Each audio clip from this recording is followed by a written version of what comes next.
Hello everyone. Welcome to our very last session in Introduction to Philosophy of the Human Person.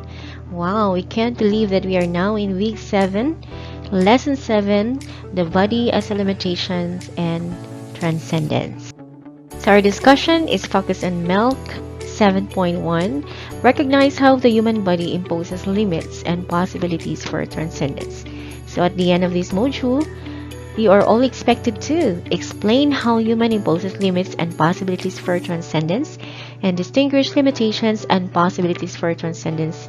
Realize how the human body imposes limits and possibilities, and evaluate your own limitations and possibilities for transcendence. So, the human person as an embodied spirit. What does it mean? So, when we talked about your human existence, it's also called as an embodied existence. So many things that are related to our existence as a person, such as our age, sex, race, relationship, and etc. So when we say embodiment, it refers to the biological and physical presence of our bodies, which are necessary precondition for subjectivity. So it's like our emotions, our languages, our thoughts, and our social interaction. So for your pre-activity, you are asked to answer these two questions. Is my body a property? Explain your answers. Why do you think so, and why don't you think so? And number 2, is your body an instrument? Why or why not? I'm showing you the best example of human possibilities and limitations. So in these pictures, we see two people with some physical limitations. One cannot walk and the other cannot see. So Julius John Obero and his partner actually brought home a gold medal during their freestyle Latin class, and they ranked 4th in Latin class number 2 dance sport abroad. And the other one is Elianette Goldfire, who auditioned in France Got Talent, and she was able to stun all the judges because of her talent. So the thing that is shown here are the physical limitations of their body, which one cannot see and the other cannot walk, but the possibilities that still they can do something about their talents. So their disabilities actually do not hinder them to do something or to do what they want to do what they like to do. Now, have you ever asked yourself if what happens if you don't have your body? So in philosophy, we always learn that the body and the soul are together in order for a human experience to be complete. So what if you don't have your body? What happens? You will be only a spirit that will just float and walk everywhere. But what is your limitation? The limitation is you cannot interact with other people. The possibility is still you can go around and you can observe and you can see many things. Now, upon talking about how the human person body imposes limits and possibilities for transcendence, we are learning the first concept, the concept of dread in philosophy. So when we say the concept of dread, this actually refers to anxiety. So why is there any anxiety when a man is just simply thrown into the world and is left to face what he can do because he did not will for it? So when we talked about this describes the anxiety of being into the world and thinking of how you should live your life here, the responsibilities that are entrusted in your shoulders on how you will live life here on earth. So it's like a negative feeling arising from an experience of human freedom and responsibility. So for example, when you are in a scenario of standing on a cliff, so there are two scenarios there, the possibility and your limitations. So the limitation there is you cannot jump because of your fear of falling to it. But the possibility is sometimes you might accidentally throw yourself off on that cliff, okay? So that is the concept of dread. The next concept that we are talking about is the concept of being others related. Uh-huh. So, limits and possibilities of establishing our relationship with others in the world. Now, later we will discuss on how could we apply that. And the next one is the concept of concern. Since we are related with other people, okay, how do we show this relatedness to other people? Basically, we encounter so many things into the world, the way we interact with the world, the way we interact with the other people.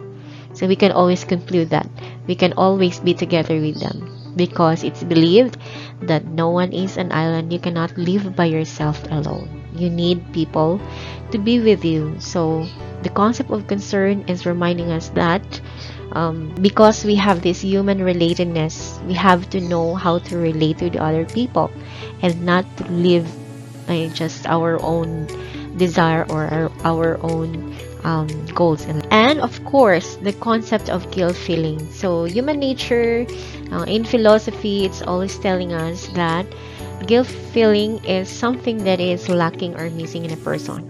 So when we feel like we lack something in our life or there is something missing in our life, that is now the feeling of guilt started.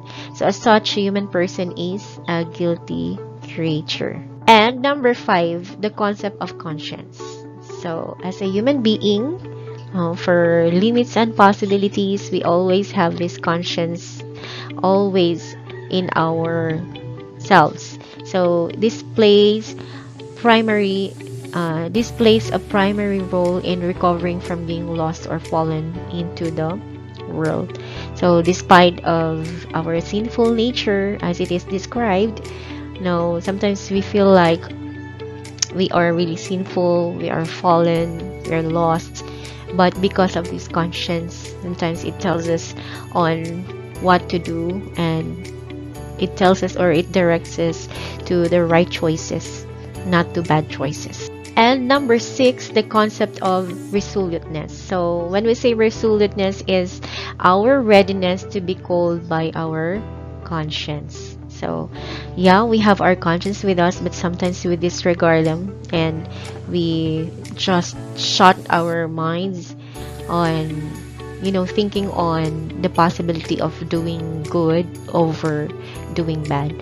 So sometimes our response to this, okay, is different from one person to another. That is why we made bad choices, we commit mistakes, and we do wrongdoings because we forget to respond to our conscience. Number 7 is the concept of temporality. This is really the first thing that we are considering as human beings, that everything is just temporary in this world, our body and everything that we have. So temporarily imposes limits to one's human body because our body will die soon. Okay, when we reach already the age limit, then it dies and it will be completely gone forever. So that is one of the limitation of being a human person. Now the next concept is about the concept of death. And a human person's temporal existence will find its end on death because our body is temporary. And if we reach the age limit as what I've mentioned, then we have this death period already where our body will be gone forever. Now, talking about the limitations of a human person as an embodied spirit. So we have 3 concepts here. The facticity, the other one is the spatial temporal being, and the last one is the body as intermediary. So the first concept of limitation as an embodied spirit is the facticity. So this refers to the things in our life that are already given to us. We have our environment with us, our language, our past decisions, our past and present relationship, and even our future death. So those are the facts, those are the things that we have already around us. Now, when we talked about spatial temporal being, okay, it talks about human beings as temporal beings, and our obvious limitation is our state of the body. Our body is our limitation because it doesn't really last forever.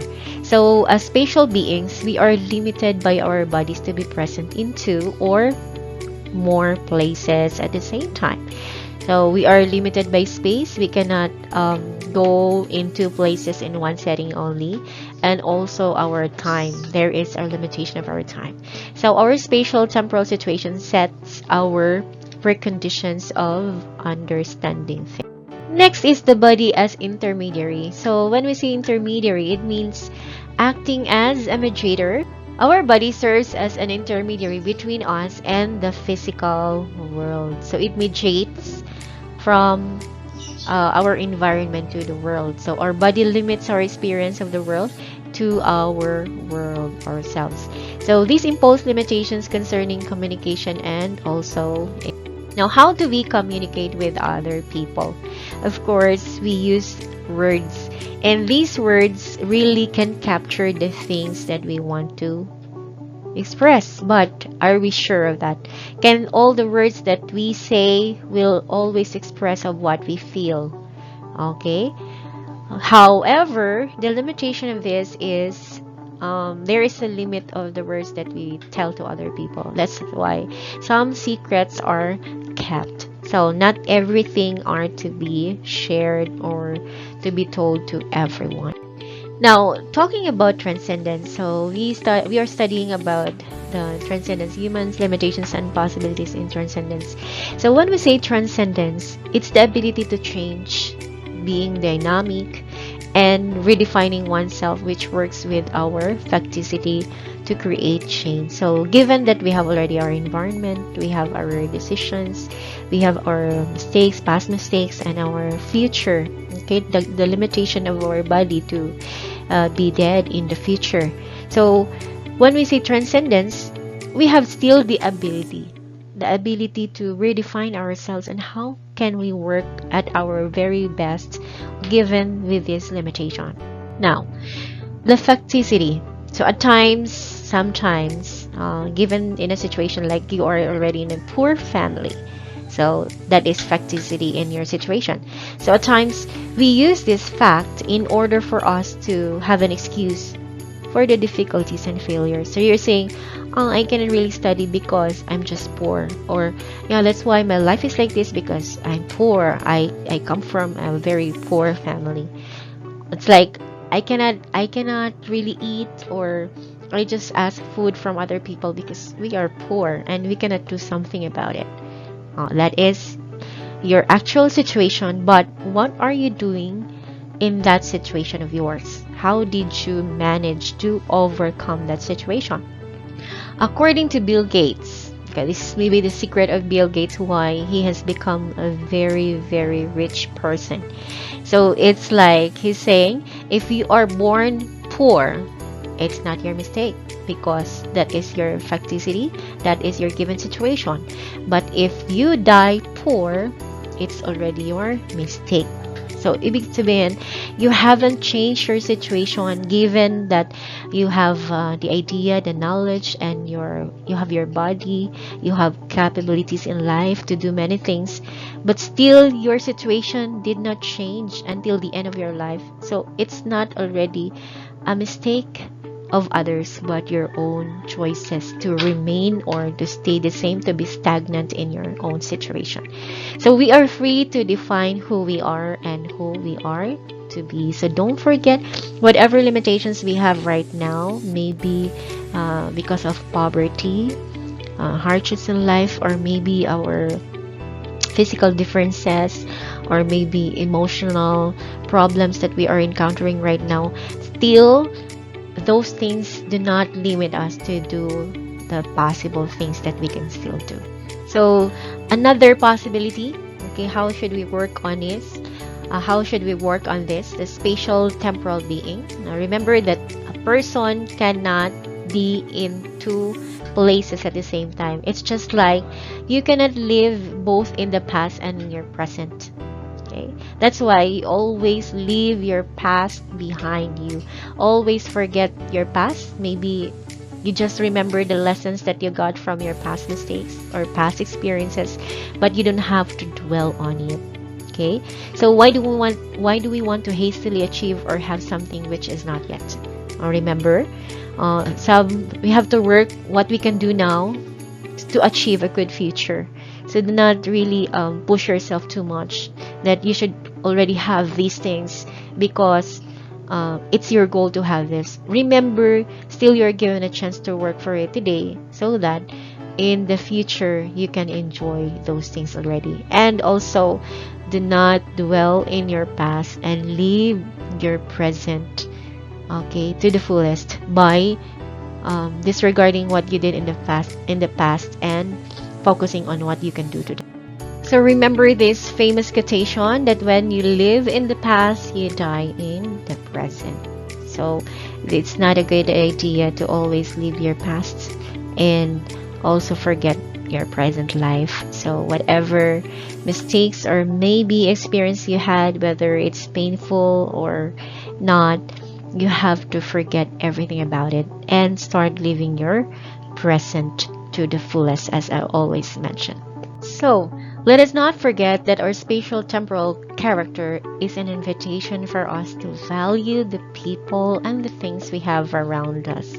So, we often appreciate the value of things when it's no longer present. That's our common mistake. So, you have to live your life at your present and try to look around you. What are the things that you value the most?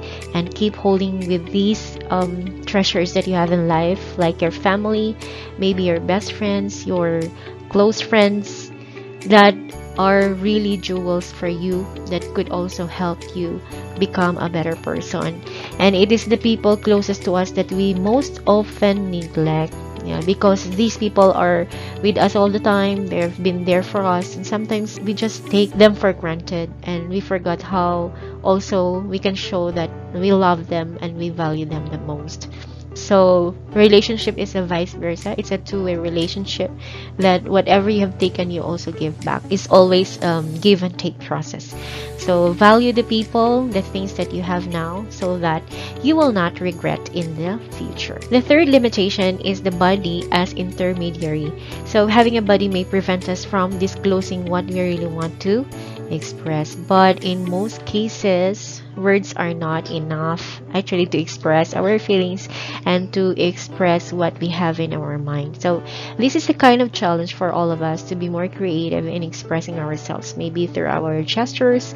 If we are afraid to express them in our words, we cannot say directly how much we love the people we have around us.